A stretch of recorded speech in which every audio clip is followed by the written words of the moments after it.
മുഖ്യമന്ത്രിയെ തീരുമാനിക്കാൻ മറ്റൊരു വോട്ടെടുപ്പ് നടക്കുകയായിരുന്നു തിരുവനന്തപുരത്തെ KPCC ഓഫീസിന് മുന്നിൽ. RC വേണോ, VD വേണോ, KC വേണോ എന്ന് തീരുമാനിക്കാൻ അക്ഷരാർത്ഥത്തിൽ മറ്റൊരു തിരഞ്ഞെടുപ്പ്. രാവിലെ മുതൽ നേതാക്കളുടെ ഒഴുക്ക്. ചിലരുടെ മുഖത്ത് സന്തോഷം, മറ്റു ചിലരുടെ മുഖത്ത് കനത്ത മൗനം. ഇലക്ഷൻ റിസൾട്ട് വന്നത് 4-ാം തീയതിയാണ്, ഇന്ന് 7-ാം തീയതിയാണ്. എവിടെയാണ് ലാഗ് ഉണ്ടായത്? 24 ഹവേഴ്സിനിടെ മുഖ്യമന്ത്രി തീരുമാനിക്കുന്നായിരുന്നു പറഞ്ഞിട്ടുണ്ടായിരുന്നു. 24 ഹവേഴ്സ് കൊണ്ട് മുഖ്യമന്ത്രി തീരുമാനിക്കുന്നു ആരും പറഞ്ഞില്ല. അങ്ങനെ സ്റ്റേറ്റ്മെന്റ് ഇറക്കിയിട്ടില്ല. അത് ഗോവിന്ദൻ മാഷ് പറഞ്ഞിരുന്നു 24 മണിക്കൂർ കൊണ്ട് ഞങ്ങൾ മുഖ്യമന്ത്രിയെ തീരുമാനിക്കുന്നു. അത് ജനങ്ങൾ തീരുമാനിച്ചിട്ടുള്ളൂ. ഈ KC-ക്ക് വേണ്ടിയും VD-ക്ക് വേണ്ടിയൊക്കെ ഫ്ലക്സുകളൊക്കെ വരുന്നുണ്ട്. KC പറഞ്ഞില്ല എന്നെ മുഖ്യമന്ത്രിയാക്കണമെന്ന്, VD സതീശൻ പറഞ്ഞില്ല എന്നെ മുഖ്യമന്ത്രിയാക്കണം, മറ്റുള്ളവരെ മാറ്റി നിർത്തണമെന്ന്, രമേശ് ചെന്നിത്തലയും പറഞ്ഞിട്ടില്ല എന്നെ മുഖ്യമന്ത്രിയാക്കണമെന്ന്.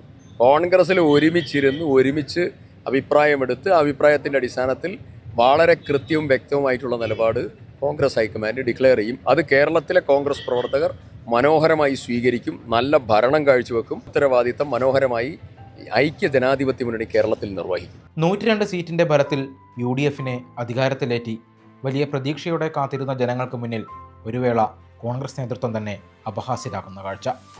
KPCC ഓഫീസിന് മുന്നിൽ പോലും ചില നേതാക്കളെ പിന്തുണച്ചുകൊണ്ടുള്ള വമ്പൻ ഫ്ലക്സുകൾ. അതിൽ മുന്നിൽ നിൽക്കുന്നത് KC വേണുഗോപാൽ. അത് മാധ്യമങ്ങൾ ഉണ്ടാക്കുന്നതല്ലേ. പുറത്തെവിടെയാണ് ഇപ്പോൾ തർക്കം? KPCC ഓഫീസിൽ രാവിലെ മുതൽ ആയിരക്കണക്കായ ആളുകളുണ്ട്. അവരൊക്കെ നേതാക്കന്മാരെ കാണുകയും ജയിച്ചവരെ കണ്ട് അഭിനന്ദിക്കുന്നുണ്ട്. ഞാനിവിടെ എവിടെയും തർക്കം കണ്ടില്ല. അത് ആരെ കണ്ടെത്തിയെന്ന് എനിക്കറിയില്ല. ഈ സുധാകരനെ പോലെയുള്ള മുതിർന്ന നേതാക്കൾക്ക് തന്നെ എന്നെ പിന്തുണക്കുന്നവരെ ഞാനും പിന്തുണക്കുന്ന രീതിയിലൊക്കെ പ്രതികരിച്ചിട്ടുണ്ട്. അതൊക്കെ ഓരോ ആളുകൾ അവരുടെ അഭിപ്രായത്തിനനുസരിച്ച് പറയുന്നു. പക്ഷേ അതൊരു തർക്കമാണെന്ന് എവിടെയും കണ്ടിട്ടില്ല. തെരഞ്ഞെടുപ്പിന് മുൻപ് സ്ഥാനാർത്ഥി നിർണ്ണയവുമായി ബന്ധപ്പെട്ട് ഒരുപാട് വാർത്തകൾ മാധ്യമങ്ങളിലുണ്ടായി.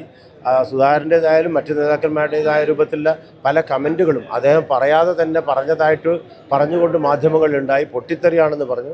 പക്ഷേ തെരഞ്ഞെടുപ്പിൽ സ്ഥാനാർത്ഥി നിർണ്ണയം വന്നു, എവിടെയും പൊട്ടിയുമില്ല, തെറിച്ചുമില്ല. എല്ലാം ഹൈക്കമാൻഡ് തീരുമാനിക്കുമെന്നും തർക്കമില്ലെന്നും നേതാക്കൾ പറയുമ്പോഴും സുധാകരനെ പോലുള്ള മുതിർന്ന നേതാക്കളും മറ്റും പരസ്യമായി KC വേണുഗോപാലിനെ പിന്തുണച്ച് സംസാരിക്കുന്ന കാഴ്ചയ്ക്കും KPCC ആസ്ഥാനം സാക്ഷ്യം വഹിച്ചിരുന്നു. പക്ഷേ അതിനെയെല്ലാം പാർട്ടിയിലെ ജനാധിപത്യ സ്വഭാവം എന്ന് പറഞ്ഞ് ചിരിച്ചു തള്ളുകയായിരുന്നു നേതൃത്വം. ജനങ്ങൾ സത്യത്തിൽ ഈ 102 സീറ്റൊക്കെ തരുമ്പോൾ അന്തമായി നീട്ടിക്കൊണ്ട് പോകാൻ പറ്റില്ലല്ലോ. കേരളത്തിൻ്റെ ഒരു മുഖ്യമന്ത്രി ഉണ്ടാകണ്ടേ.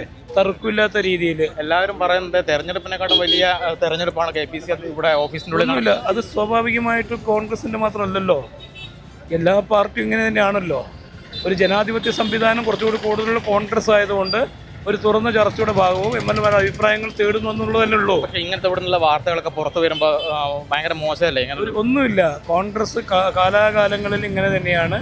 പാർലമെൻറ്റ് പാർട്ടി വിളിച്ച് MLA അഭിപ്രായങ്ങൾ തേടി അഭിപ്രായങ്ങൾക്കൊത്ത് കേരളത്തിൻ്റെ ജനവികാരം മാനിച്ചുകൊണ്ട് ജനഹിതയും തിരിച്ചറിഞ്ഞുകൊണ്ട് കേരളത്തെ നയിക്കാൻ കഴിയുന്ന ഉത്തമനായ ആളെ ഹൈക്കമാൻഡ് അംഗീകരിക്കും. കൂടുതൽ MLA-മാരുടെ പിന്തുണയുണ്ടെന്ന് അവകാശപ്പെട്ട് KC വേണുഗോപാൽ പക്ഷമാണ് സമ്മർദ്ദതന്ത്രത്തിൽ മുൻപന്തിയിലുള്ളത്. എന്നാൽ അങ്ങനെ വന്നാൽ മത്സരിക്കുന്നത് എവിടെയായാലും അവിടെ തോൽപ്പിക്കുമെന്ന പ്രഖ്യാപനമാണ് സമൂഹ മാധ്യമങ്ങളിൽ നിന്നുയരുന്നത്. മുഖ്യമന്ത്രി അല്ലെങ്കിൽ ഒന്നിനുമില്ലെന്ന് പറഞ്ഞ് മാറി നിൽക്കാൻ VD സതീശനും പദ്ധതിയുണ്ട്.